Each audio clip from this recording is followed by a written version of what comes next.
பிரயாணத்தில் என் கூட இருந்து நடத்துங்க ஆண்டவரேன்னு சொல்லி மனசில் ஸ்தோத்திரம் பண்ணுவேன். ஒரு காரியம் செய்தால் நீர் கூட இருந்து எனக்கு ஜெயமாக்கி கொடுத்தீர் ஸ்தோத்திரம். ஆண்டவர் இதை செய்ய போகிற என் கூட இருந்து நடத்தும். அப்படியே ஒவ்வொரு காரியத்துக்கும் மனதில் சின்ன சின்ன ஜபங்களை செய்து கொண்டே இருந்துன்னு வைங்களேன், நம்முடைய வழிகளில் எல்லாம் அவரை நினைத்து கொண்டே இருக்கிறோம்ல, அவர் அழகாக நடத்துவார், செவ்வையாய் நடத்துவார்.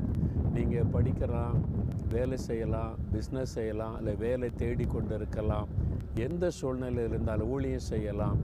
எல்லாவற்றிலும் இயேசுவை நினைத்து கொள்ளுங்கள். நீங்கள் என் கூட இருக்கிறீங்க, நீங்கள் என் கூட இருக்கணும், என் கூடவே இருந்து என்னை நடத்தணும். உங்களுடைய மனதில் இயேசுவை நினைத்து நீங்கள் துதித்து கொண்டே இருக்கணும். ஒவ்வொரு காரியத்துக்கும் அப்படி துதித்து அவரை நினைத்து கொண்டே இருந்தேன்னு வைங்களேன், அவர் எல்லாவற்றையும் செவ்வைப்படுத்தி நடத்துவார். அவருக்கு பிரியமில்லாததை தடை பண்ணிடுவார். அவரே செவ்வையாக அழகாக நடத்துவார். ஆண்டவர் உங்களை அப்படி நடத்த நீ விரும்புகிறீங்களா?